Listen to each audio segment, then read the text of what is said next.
After more than 23 chapters, Akebi Sanzu finally returns to the spotlight, making her long-awaited on-screen debut. But the twist tied to her first appearance has heightened the possibility of her becoming a potential villain in the story. The likelihood of her turning into an Otsutsuki, combined with Kawaki's ruthless attitude, has become the driving force behind a huge conflict. Amado wants to protect her at all costs, even if she becomes an Otsutsuki, and he's ready to fight Kawaki with everything he has got when it comes to saving his daughter. It's pretty ironic that Amado's warning appears more dangerous as compared to Kawaki, simply because his genius mind was responsible for defeating a powerful Otsutsuki and creating some undefeatable cyborgs. He could have secretly implanted an obedience mode into Code Aida and Daemon, which means if Kawaki decides to rebel him, it will be a game over. But looking at his future self, who has turned into a shinobi killer for some reasons, some things don't add up here. Why couldn't Amado just shut him down with the secret code in order to prevent all this destruction? Well, I'm gonna consume the Isekai bean to reincarnate as Amado's lifelong assistant just to unveil the truth behind all the mismatch in Boruto's story. It will be an amazing ride, so don't forget to hit that sub button to never miss anything from my side.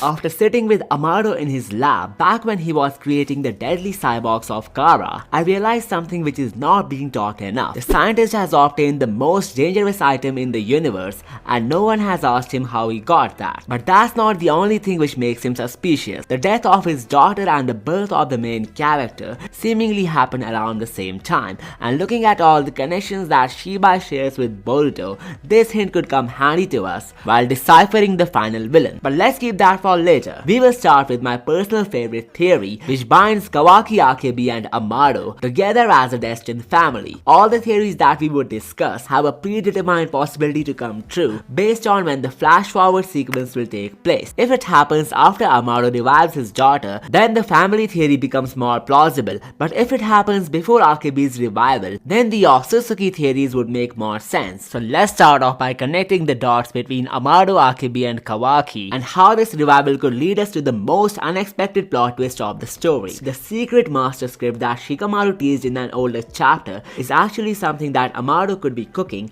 and the hints are countless. But for this theory, we will be solely focusing on the pointers which indicate his connection to Kawaki as a fact and not fiction. In many notable stories, especially in anime, the blood relation of the protagonist, such as the father or a parental figure, often emerges as a vital character in the plot. Some quick examples would be Minato from Naruto, Ging from Hunter x Hunter, Dragon from One Piece, and Grisha from Attack on Titan. But when it comes to Boruto, I think the writers have reverse engineered this method to develop the character of the protagonist further, cause there was nothing much that they could have done with the lineage of the protagonist apart from granting him same or similar powers. However, right now we could only be at the tip of the iceberg when it comes to the secrets of Kawaki's past. We know how he grew up in an abusive household where his alcoholic father used to mistreat him. Then a day came when Jigen, the leader of Kara, bought him and started using him for scientific experiments. But that's just a single aspect of his past. The fate of his mother was never revealed, and many people assumed her to be dead due to some shinobi conflict, which would have explained why he hates these people in the future. Someone could have told her about the fate of his mother and why he had to go through a terrible childhood. But now with the recent developments, it seems like this possibility was just a faint blueprint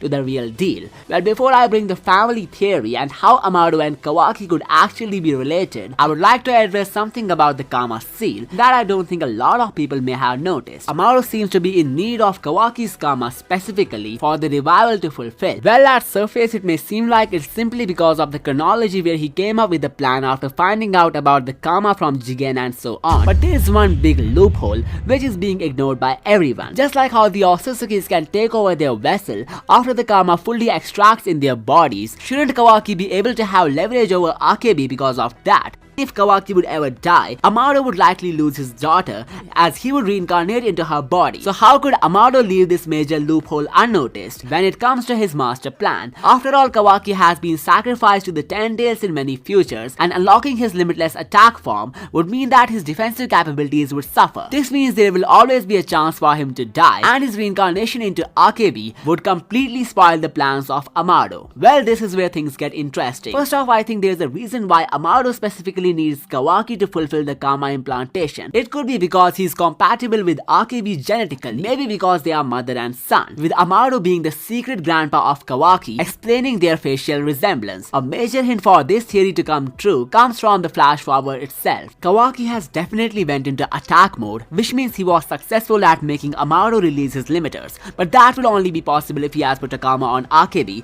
cause without that, Amado wouldn't have risked to remove the limiters. Not just that, if Kawaki had attacked Akebi shortly after realizing that she's an Otsutsuki, then his attire should have been torn based on Amado's warning of fighting him with all his power, and beyond that, there is something in his presence in the flash forward which makes me believe that he spared Akebi. Amado could have simply turned him off if he had dared to raise a finger on his daughter, and since that isn't the case, does it mean that Akebi didn't become an Otsutsuki? And if that's the case, then why did Kawaki go after the shinobi world instead of Boruto or Code after getting his limiters unlocked? Well, the family theory will provide us all the answers, so make sure to subscribe if you haven't already, and let's get into it. After working under Amado for long enough, I quickly got to know that the man may be holding onto a lot of trauma in his heart that he's trying to cope up with through faith and intelligence. He lost his daughter due to some shinobi conflict, covered up with an excuse of an incurable disease as the cause of her death in front of Konoha. Even after utilizing the most important element of the whole universe to revive her,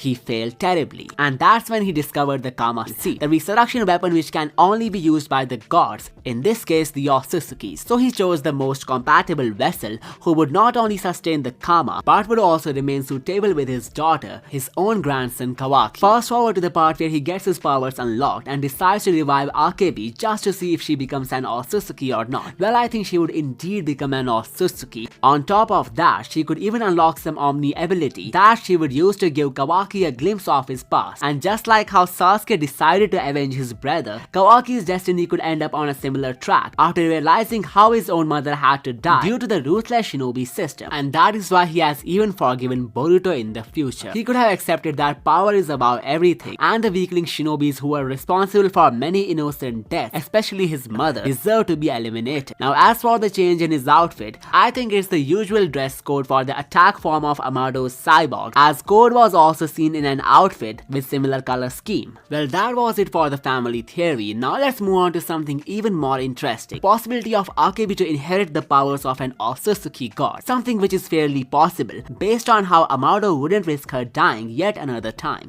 But I want to bring a fresh perspective here that I have at times talked about in my previous videos. What if when Kawaki finally puts his Kama on Akebi, it doesn't turn out to be Amado's daughter, which would shock him to the point of going insane and taking his own life? Rather, the entity who would be revived through the Kama could be the other Otsutsuki who came to the planet alongside Shibai. It makes sense when you think of how some plots are just a retelling of older plots. So Ishiki and Kaguya finding the planet could just be a blueprint for the missing Otsutsukis, where one of them was a female who used a black Zetsutai figure to manipulate Amado in bringing her back. This missing Otsutsuki, likely the pair of Shibai, could have granted him the divine cells just so she could come back as the final villain, similar to Kaguya. All of this could have been fueled by her power of omnipotence, through which she made Amado believe that he can bring his daughter back with the Kama procedure. It was all a part of her master plan, where she would get resurrected sooner or later, making Amado take his own life, which might explain why he couldn't stop Kawaki from going so far. So could it be that the missing Otsutsuki goddess would recruit Kawaki on her side, which may be why he's fighting the Otsutsukis in the future, alongside ignoring the Otsutsuki in front of him, whom he wanted to kill from a long time? While the plans of Amado coming to an end would indeed be a great plot to it, but another possibility which is equally appealing comes from the chance for the scientist to be an Otsutsuki worshipper who is trying to go all in with his knowledge and research to make his daughter immortal. The patterns behind Akebi's spot have a design which share a slight similarity with the Otsutsuki god panel, so either I'm overanalyzing this detail or it's definitely a potential bridge connecting the two people. There was no mention of the leftover Shibai remains and how Amado used them in the story, so what if he utilized them in creating the body of Akebi, meaning that she could possess all the Shinjutsu of Shibai after coming back to life? All of it was done by Amado to ensure her survival, and when he says to Kawaki that he would fight him with everything he has got, it could be that he's referring to the unreal Otsutsuki powers of Akebi, which would shatter the Red Kama user in a matter of seconds. Now let's move on to the comment theories, with the first one coming from Ghost. in which he points out the lining on Akebi's pod being similar to the body of the hypothetical Otsutsuki god. Well, that's something I noticed too, and it could be yet another hint for her connection with the god Otsutsuki. Amado is definitely trying to vitalize her with the divine powers of Shibai, and there is a detail that I feel like could advocate the case here. If you take a look at Kawaki's Kokugan, it's in the same eye as Shibai, unlike Ishiki, who has this dojutsu in the right eye. Also, Kawaki's Kokugan is visually distinct than the one possessed by Ishiki. So what if his karma was modified with the cells of Shibai, which are about to react with the body of Akebi to grant her some godly powers? Let me know what you think of this possibility in the comments. Next up, we have Claudius McQueen, who believes that she will be fed to the Ten Tails willingly or unwillingly. Well, I definitely advocate that possibility as well, and here is why. I remember in some video I talked about the destruction of Konoha being a result of divine tree cultivation. The only problem was that both Boruto and Kawaki were alive in the flash forward, which means someone else was fed to the Ten Tails. And looking at how the plot is being built, it seems like Akebi will be the one to trigger the mass destruction, but it won't be easy to sacrifice her, judging by the possibility of Amado modifying her with the cells of Shibai. Moreover, as Kashin Koji said, Delta was also upgraded with the divine DNA, but due to some reasons, she did not unlock any Shinjutsu. So what if the reason Delta didn't awaken any such power is because Akebi is going to awaken it instead? She could have a totally new Shinjutsu, which would scale her above most of the characters, making it hard to tackle her if she ever becomes a major threat. Let me know in the polls which theory was your favorite and which topic deserves a full video. Also, don't forget to check out these videos for more amazing stuff. I will see you next time.